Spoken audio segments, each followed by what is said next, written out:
un anuncio de servicio público.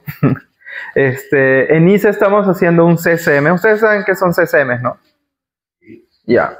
Entonces, en la mitad de la semana tenemos un CCM que se llama CCM de verano, porque los otros CCMs que están alrededor de diferentes comunas de Santiago paran por el verano, pero hay un CCM central o unido en la iglesia de ISA, y estamos haciendo este libro que se llama Reinicia tu vida. Y la idea central del libro es que con la rutina y la vida ajetreada y el ritmo de vida acelerada, muchas veces empezamos a tener prácticas que no son saludables. Y por eso el libro se llama Reinicia tu vida, porque el autor trata de, a la luz de la gracia del Evangelio, trata de darnos como consejos de cómo poder reiniciar nuestra vida, cómo poder tener prácticas más saludables. Y en la introducción del libro él habla acerca de cuando él corrió una maratón. Y no sé si ustedes alguna vez han entrenado para una maratón, pero hay mucho de entrenarte, no solo físicamente, pero también de controlar tus tiempos, de cuánta energía vas a usar en los primeros kilómetros para que puedas completar la maratón, o ya sea una media maratón, que son 21 kilómetros. Entonces, si tú vas muy rápido, no vas a llegar al final. Pero si vas muy lento, tampoco vas a llegar en una buena posición. Entonces, el autor usa esa ilustración para decir, la vida es algo parecido. Entonces, tenemos que ir a un buen ritmo que nos dé como una satisfacción de tener una vida saludable, tampoco tan lento que no logramos ninguno de nuestros objetivos en la vida, pero tampoco tan rápido que nos desgastamos tanto y no llegamos a ningún lado. Entonces, si a alguien le interesa esto, jueves, 7:30, Jorge les puede compartir la dirección, si es que pueden venir y estar con nosotros. Yo voy a estar compartiendo el capítulo 4 del libro, pero igual lo tratamos de hacer de manera muy como de discusión, en el sentido de que no necesitan haber leído los 3 capítulos o tener el libro. Entonces no se sientan como mal en llegar y no saber en qué capítulo estamos o eso. Igual es parte de compartir, de crecer juntos en el Evangelio. Así que ese es mi anuncio de servicio público. Y bueno, para mí es siempre un placer poder venir a Lo Prado y compartir la palabra de Dios. Creo que todos me conocen, mi nombre es Andrés, como Jorge decía, y mi esposa es Ánica.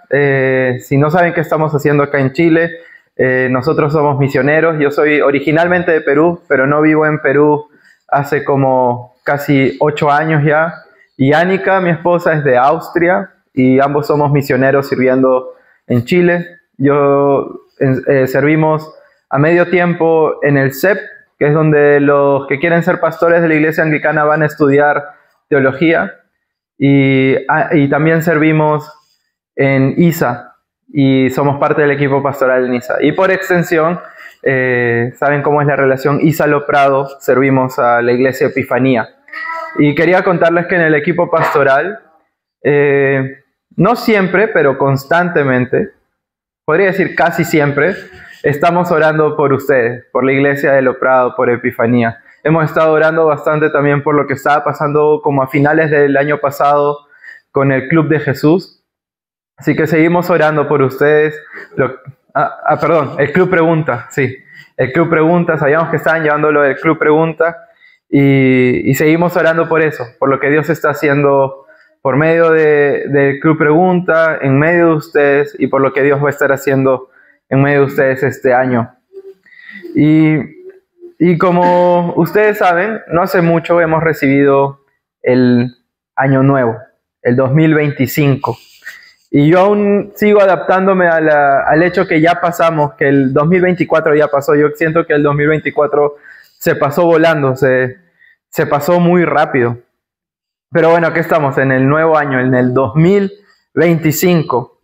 Y algo interesante es que siempre los años nuevos traen consigo ciertas prácticas que se repiten cada año, ¿verdad? Por ejemplo, están los chistes de Año Nuevo. o de los primeros días del año. Incluso acá, cuando llegué, hicieron esos chistes. Oye, no te veo desde el año pasado, ¿no? O hace tiempo que no te veo, la última vez que te vi fue el año pasado, ¿no? Hace un año ya. O también en el primer día de enero, y yo espero que sea solo el primer día y no el segundo o el tercero, está este chiste de, no, si no me baño desde el año pasado, ¿no? Y así hay varios chistes, ¿verdad? Del primer día del año. Pero también junto con estos chistes viene la idea de iniciar un año trazándote ciertos objetivos o ciertas metas. Algunos las llaman resoluciones de año nuevo. Y alguna de las metas comunes que podemos escuchar es que, por ejemplo, acá unos ejemplos de resoluciones. El 2025 voy a empezar la dieta. O en este año voy a retomar mis ejercicios semanales.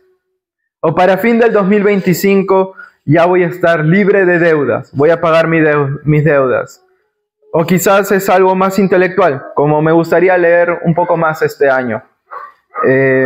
O quizás una meta un poco más aventurera, como este año sí o sí quiero viajar fuera de Santiago o fuera de Chile, conocer algo nuevo del país. O quizás es algo más relacional, algo más introspectivo y dices, me prometo a mí mismo que voy a pasar más tiempo este año con mi familia. O en la misma línea de relaciones, puede ser ese año donde uno quiere o desea empezar a reconciliarse con alguien, con un hermano, una hermana, un hijo, un familiar. Pero eso es como una meta del año, o tu vecino que no se hablan, etc. Así hay muchas metas para el año.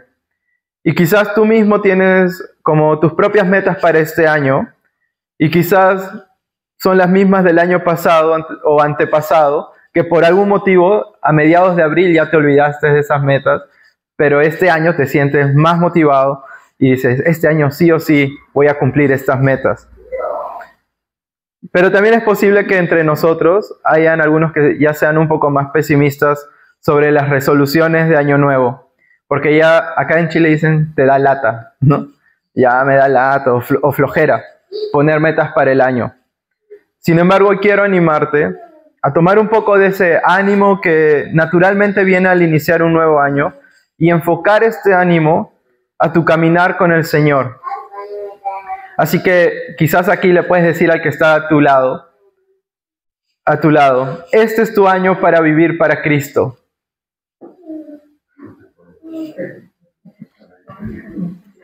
Este es tu año para vivir para Cristo.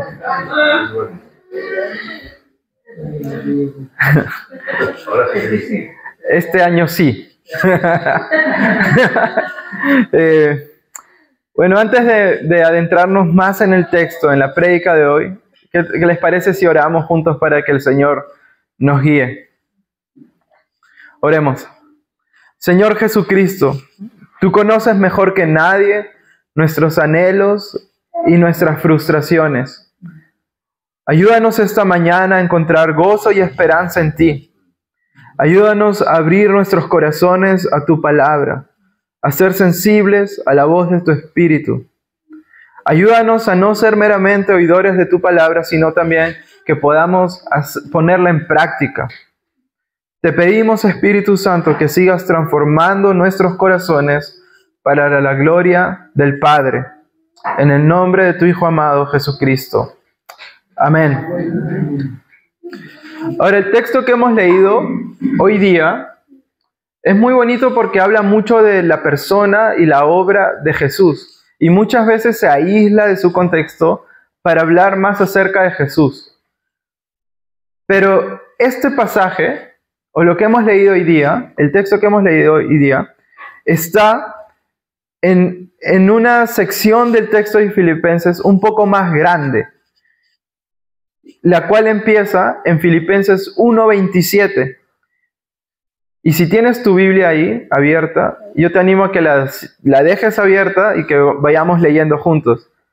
Y en esta parte de Filipenses, donde empieza esta sección, Filipenses 1:27, lo que Pablo está haciendo es exhortando a los filipenses o animándolos a vivir una vida digna del Evangelio de Cristo. Pablo dice esto no en el contexto del inicio o la alegría de empezar un año nuevo, sino en un contexto mucho más difícil, mucho más lúgubre. Pablo está en la cárcel y él desea visitar a los filipenses, pero lo que pueda pasar con su vida es incierto. Es muy posible que Pablo, cuando esté escribiendo esto, esté pensando que quizás él no salga de esta prisión con vida. Y en ese contexto, Pablo anima a los filipenses a que sea lo que pase con su vida, sea lo que pase con él, que ellos se ocupen de vivir una vida digna del Evangelio de Cristo. Y en su intento de empujar su argumento, él va a entrar a esta sección después y va a decir, consideren a Jesucristo para vivir una vida digna del Evangelio de Cristo. Y esta sección de Filipenses me anima mucho porque Pablo aterriza de manera muy práctica lo que significa vivir una vida digna del Evangelio de Cristo. Sorprendentemente, y contrario a lo que muchos podrían pensar al escuchar esto, es que para Pablo, una vida digna del Evangelio no es una vida súper espiritual o trascendental como un monje.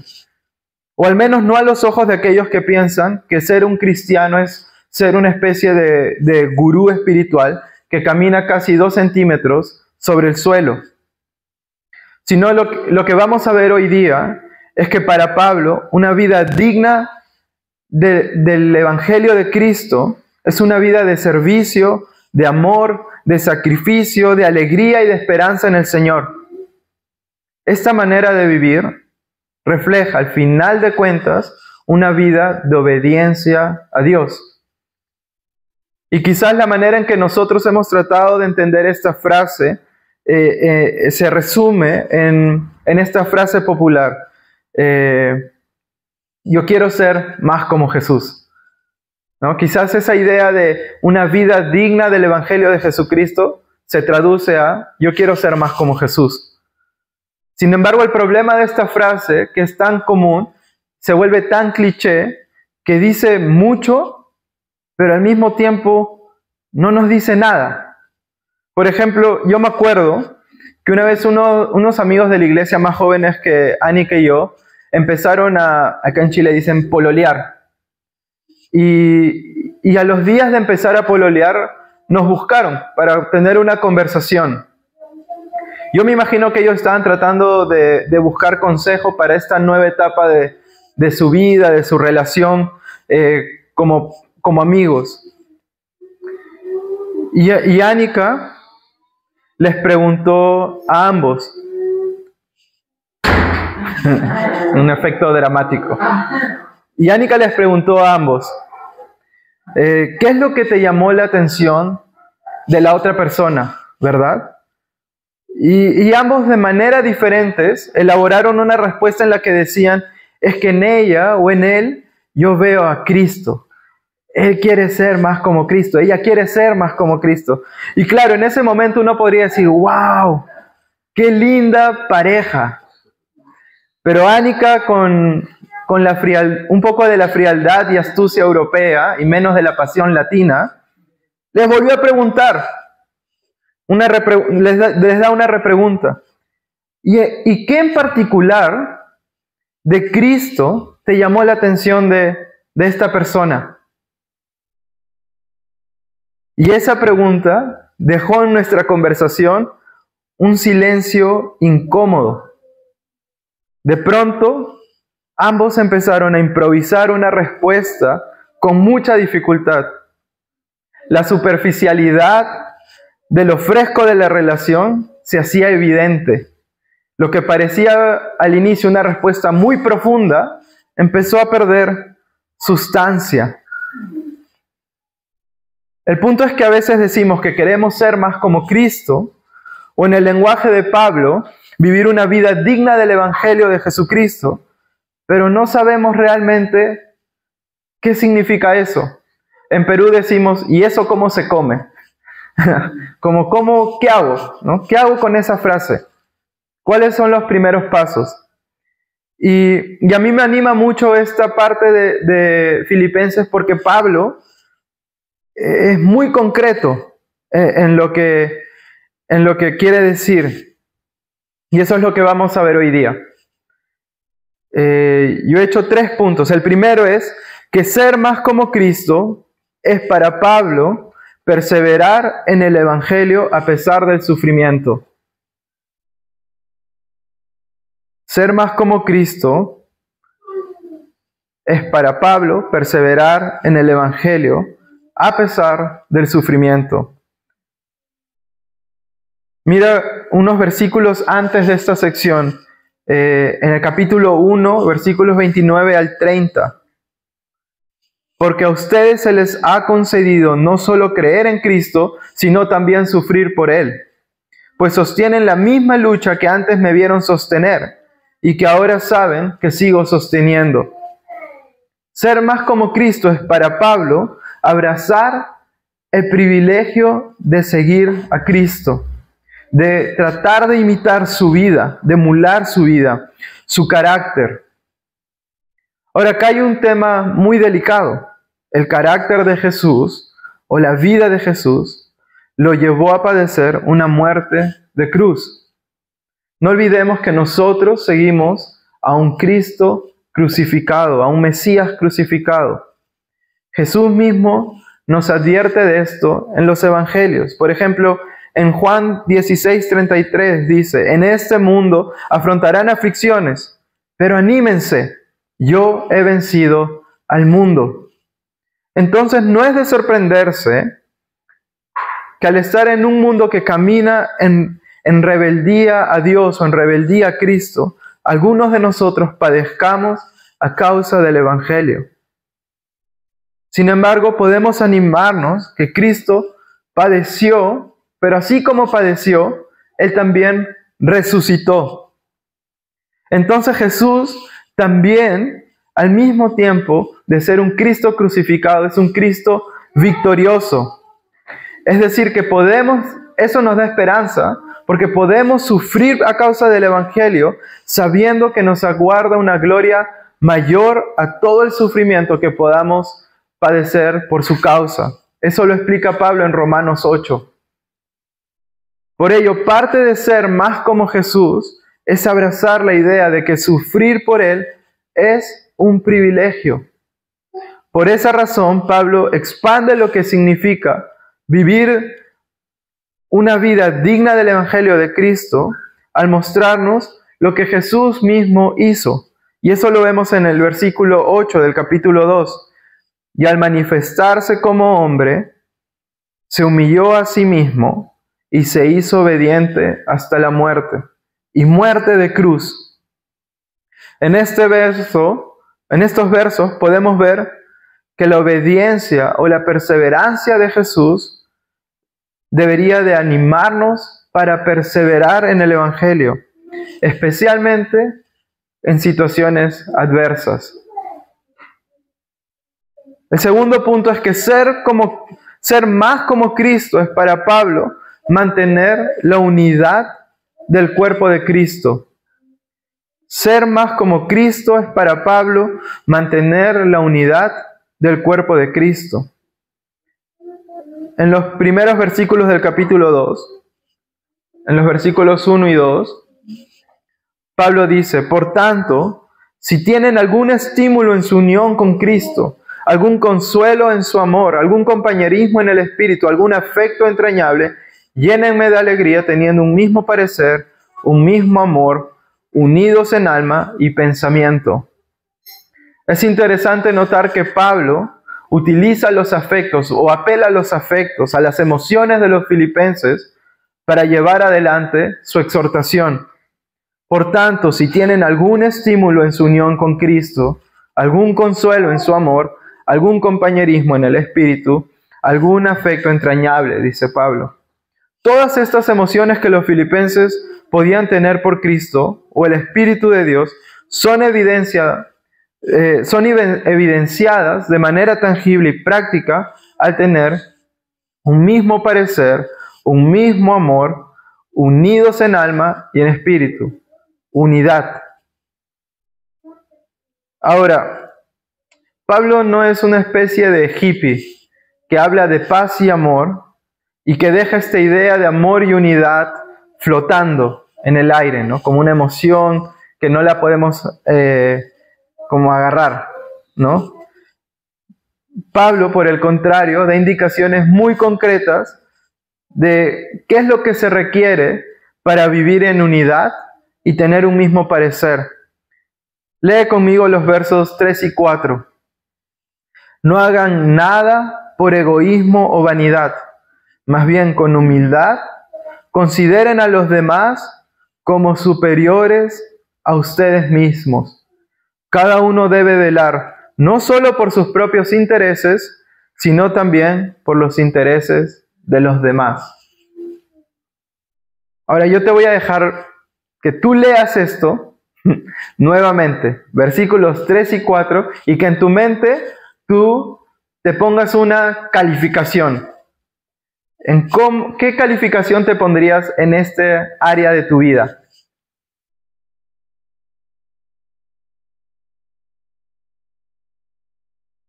No hagan nada por egoísmo o vanidad.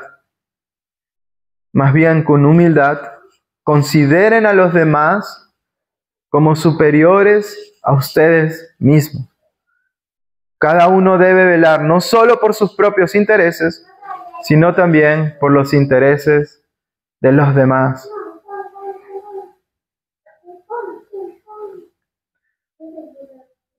Claro, uno podría decir, Pablo, ¿qué me estás diciendo? ¿Acaso, Pablo, me estás tratando de decir esta mañana que vivir una vida digna del Evangelio de Cristo, o que para ser más como Cristo, yo debo de considerar a los demás como superiores a mí? Quizás ahí se activa una de las frases más comunes en nuestra Latinoamérica. Es que tú no sabes quién soy yo.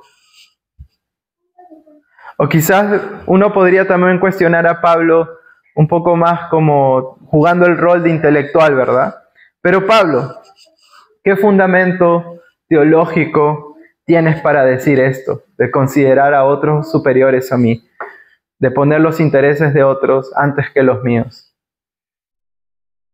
Para Pablo, preservar la unidad significa morir a nuestro orgullo. O mejor dicho, para Pablo, una vida digna del Evangelio de Cristo o ser más como Jesús significa morir a nuestra propia soberbia, a nuestro orgullo, para dar paso a una vida que está centrada en el otro y no centrada en nosotros mismos. Es decir, que la otra cara de la moneda, cuando tú dices que quieres ser más como Jesús, también estás diciendo que quieres una vida que se centre en otros y no solo en ti. Obviamente Pablo, el argumento teológico de Pablo nuevamente es Jesús, Jesucristo mismo. Mira lo que dice en los versos 6 y 7 del capítulo 2. Quien siendo por naturaleza Dios, no consideró el ser igual a Dios como algo a qué aferrarse. Por el contrario, se rebajó voluntariamente, tomando la naturaleza de siervo y haciéndose semejante a los seres humanos. No hay mejor ejemplo que Jesús. Él mismo, Jesucristo mismo, puso los intereses de otros antes que sus propios intereses. Jesús voluntariamente se humilló a sí mismo y tomó la forma de siervo. Jesús, siendo Dios mismo, el Rey y Creador del universo, puso mis intereses, tus intereses, antes que sus propios intereses. Y me encanta que diga que tomó la forma de siervo, porque eso responde de manera práctica lo que significa poner los intereses de los otros antes que los tuyos. Si quieres ser más como Jesús, sirve entonces a los demás. Irónicamente, muchas veces, aquí en Lo Prado no, pero muchas veces en otras iglesias, cuando se busca gente que pueda servir, es muy difícil de encontrar a alguien que quiera servir sin recibir algo a cambio. Y es triste notar que muchos hermanos en la iglesia o miembros de la iglesia sirven por el reconocimiento y el aplauso. Pero muy pocos realmente están sirviendo para imitar a Jesús en su sacrificio. Y parece que Pablo supiera de antemano que esta va a ser una tarea muy difícil para los filipenses y también para nosotros. Por eso déjame apelar nuevamente, como lo hace Pablo, a tus emociones. En el verso 1, si sienten algún estímulo en su unión con Cristo, algún consuelo en su amor, algún compañerismo en el Espíritu, algún afecto entrañable. Anímense en que mientras hacen esto, mientras sirven, mientras ponen los intereses de otros, mientras mueren a su orgullo, ustedes están encontrando la verdadera vida. Y esta verdadera vida es la vida con Cristo, la cual va floreciendo. Y esta es la paradoja. Mientras más morimos a nosotros, más vida encontramos en Cristo. Y cuando es difícil servir a otros, que lo es, y cuando es incluso doloroso servir a otros, encuentra, como dice Pablo, consuelo en su amor. Encuentra consuelo en el amor de Dios. Cuando te sientas solo, porque a veces se siente como un camino solitario de estar sirviendo a otros, cuando te sientas solo, recuerda, como dice Pablo, que el Espíritu de Dios es el que está complementando la obra, que tú no estás solo haciendo esto. Algún compañerismo en el Espíritu. Compañerismo. No es un camino solitario. El tercer punto.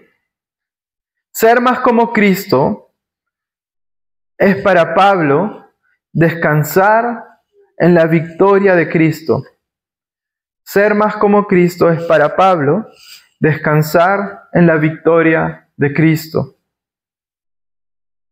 La victoria de Cristo es nuestra esperanza. Pongamos nuestra mirada firme en su victoria. Miren lo que dice en los versos del 9 al 11. Por eso Dios lo exaltó hasta lo sumo y le otorgó el nombre que está sobre todo nombre, para que ante el nombre de Jesús se doble toda rodilla en el cielo y en la tierra y debajo de la tierra, y toda lengua confiese que Jesucristo es el Señor, para la gloria de Dios Padre. Todo el sacrificio de Jesús, su obediencia hasta la muerte, significó su exaltación, o trajo como resultado su exaltación. Dios exaltó a su Hijo para su propia gloria, y nosotros por su gracia hemos respondido al llamado de Jesús y de algún modo somos el testimonio de estos versos. Somos el testimonio de la victoria de Cristo, ya que nuestras rodillas se han doblado ante su nombre y nuestra lengua ha confesado que Él es el Señor. Y por esa razón queremos, o yo asumo, que todos deseamos aquí vivir vidas dignas del Evangelio de Cristo, ¿verdad? Amén. Amén. Pero ¿sabes qué es lo hermoso de Jesús? La hermosura de Jesús es que luego de haber sido exaltado, Él comparte esa victoria, esa exaltación con nosotros. Él hace que su justicia, por medio de la fe, sea nuestra justicia. Esto quiere decir que Jesús nos viste de su justicia para que nosotros podamos tener una relación con Dios. El término técnico es que Dios en su Hijo y por medio del Espíritu Santo nos redime. Y eso es hermoso, que Él comparta, que Cristo comparta su victoria contigo y conmigo. Y esto quiere decir que nuestra esperanza de ser más como Jesús, de ser perfectamente como Él, va a suceder. Otra manera de decir esto es que disfrutar finalmente y completamente de su victoria es nuestra esperanza. Entonces eso quiere decir que va a llegar el día cuando todas nuestras frustraciones, el pecado que parece no dejarte en paz, nuestros propios fantasmas del pasado que no nos dejan ser libres para amar a otros o servir a Dios como nosotros quisiéramos, nuestro mal carácter y mal genio que parece que no se va de vacaciones, o cuando tú te vas de vacaciones, tu mal genio y tu mal carácter se va de vacaciones contigo y que parece que no pudieras escapar, todo eso que te impide ser más como Cristo, todo eso un día cesará y seremos completamente como Cristo. Y qué increíble es pensar que para aquellos que han creído en lo que Jesús ha hecho por nosotros, la muerte física significa entrar en su gloria, disfrutar plenamente de su victoria, ser finalmente y completamente como Cristo. Por eso, una vida digna del Evangelio, o esa frase de ser más como Cristo, significa para Pablo descansar en la esperanza de la victoria de Cristo. Y este año recién acaba de comenzar. Y quizás, como decía al inicio, tú te has trazado algunas metas para este año. Pero déjame animarte a que este año sea un año donde puedas anhelar, desear más como Cristo. Desear ser más como Cristo. Y claro, tú quizás me puedes decir, pero Andrés, Jesús es Jesús, pues. Yo nunca me voy a asemejar a Jesús. Pero como acabamos de ver, por medio de la fe, llegará el día en que lo serás. Así que anímate a seguir perseverando en Él. Algo que me encanta de la carta de los Filipenses es que Pablo está en prisión, pero lleno de gozo y de expectativa de lo que Dios está haciendo. Pablo es un ejemplo de una vida digna del Evangelio. Está en prisión por predicar a Cristo. Es decir, Pablo es un ejemplo de perseverar en el Evangelio, poniendo los intereses de otros antes que los suyos, mientras descansa en la victoria de Cristo. Ok, claro, tú me puedes decir, pero es el apóstol Pablo. Yo no soy como Pablo, yo no voy a ser un apóstol, ¿verdad? Ok. Pero Pablo, en el mismo capítulo 2, si tú sigues leyendo el capítulo 2, te va a dar otros ejemplos de personas que están viviendo así. Sus compañeros Timoteo y Epafrodito. Mira cómo describen en los versículos 19, de 19 al 21 a su ayudante, joven ayudante Timoteo. Espero en el Señor Jesús enviarles a Timoteo, para que también yo cobre ánimo al recibir noticias de ustedes. Nadie como él, nadie como Timoteo, se preocupa de veras por el bienestar de ustedes, pues todos los demás buscan sus propios intereses y no los de Jesucristo. Timoteo es otro ejemplo de alguien que pone los intereses de Dios, los intereses de otros, los intereses de los filipenses antes que los suyos. Asimismo, Epafrodito es otro ejemplo. Mira cómo lo describe Pablo en los versículos 25 y 26. Ahora bien, creo que es necesario enviarles de vuelta a Epafrodito, mi hermano, colaborador y compañero de lucha, a quienes ustedes han enviado para atenderme en mis necesidades. Epafrodito está ahí sirviendo a Pablo y su vida se ha puesto en peligro, se enferma. Y dice, él los extraña mucho a todos y está afligido. Mira la preocupación de Epafrodito. Está afligido porque ustedes se enteraron que estaba enfermo. Él estando enfermo, y Pablo dice que se enferma, que casi muere, pero en esa situación él está preocupado de que los filipenses se estén preocupando por él. Por eso me encanta Filipenses 2. Y cuando Cristóbal me dijo, ¿puedes ir a Lo Prado a predicar? Dije, voy a predicar en Filipenses 2. Porque nos da ejemplos prácticos de personas como tú y como yo. Pablo, Epafrodito, Timoteo, discípulos de Jesús, que en sus corazones desearon fervientemente ser más como Jesús. Y espero que este año, tomando en cuenta los puntos acerca de qué es lo que significa ser más como Jesús, que tu oración pueda ser este año, o tu meta de este año, meta oración, que lo estés orando durante el año, con acciones prácticas y concretas, que puedas decir, Señor Jesús, hazme más como tú. Amén. Oremos. Amado Señor, gracias por este año, Señor. Gracias por tu palabra que nos acompaña, Señor. Y gracias por preservar esta carta de Pablo para nosotros, Señor. Gracias que podemos encontrar ánimo en Pablo, en Epafrodito, en Timoteo, pero por sobre todo que podemos encontrar el mejor ejemplo de cómo vivir, que eres tú mismo, Señor. Jesús, ayúdanos a ser más como tú. Ayúdanos a renunciar al pecado, a morir a nuestro egoísmo, a nuestras propias ambiciones, a considerar el interés de los otros también, Señor, en nuestro caminar contigo. Queremos entregarte este año a ti, Señor. Que sea un año donde tu Espíritu Santo nos esté transformando nuestro corazón para ser más como tú, para vivir una vida digna del Evangelio de Cristo. En el nombre de Jesús oramos. Amén. Amén.